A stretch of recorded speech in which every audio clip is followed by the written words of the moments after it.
আমাদের জীবনে দৈনন্দিন জীবনে এখন এই রিমোটগুলো কিন্তু ভীষণভাবে প্রয়োজন। যেমন টিভির রিমোট, এসি রিমোট, আর এই রিমোটগুলো যেহেতু ব্যাটারিতে চলে, সেই ব্যাটারিগুলো ভালো থাকার সত্ত্বেও কিন্তু অনেক সময় ব্যাটারিটা কাজ করে না।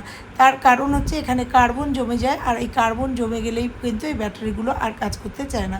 ছোট্ট একটা টিপস তোমাদের সঙ্গে শেয়ার করবো এবং ভীষণ উপকারী, আর এই প্রবলেমে আমরা সব সময় পড়ে থাকি। তার জন্য একটা দেশলাই নিয়ে নেবে, আর দেশলাই কাঠির মাথায় যে বারুদ থাকে সেই বারুদটা এই কার্বনের সাথে ঘষলেই কিন্তু পুরো কার্বনটা উঠে যাবে, আর আমাদের ব্যাটারিটা কিন্তু আবার সুন্দরভাবে আগের মতো চালু হয়ে যাবে।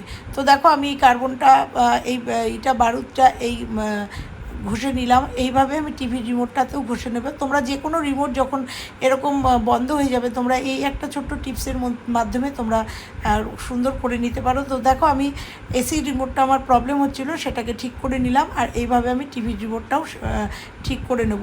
তো কেমন লাগলো আজকের এই ভিডিওটা? ভীষণ উপকারী ভিডিও। ভালো লাগলে লাইক, কমেন্ট, শেয়ার করো, আর চ্যানেলে নতুন হলে চ্যানেলটা সাবস্ক্রাইব করে দিয়ে যেও। তো চলো আজকের মতো টাটা।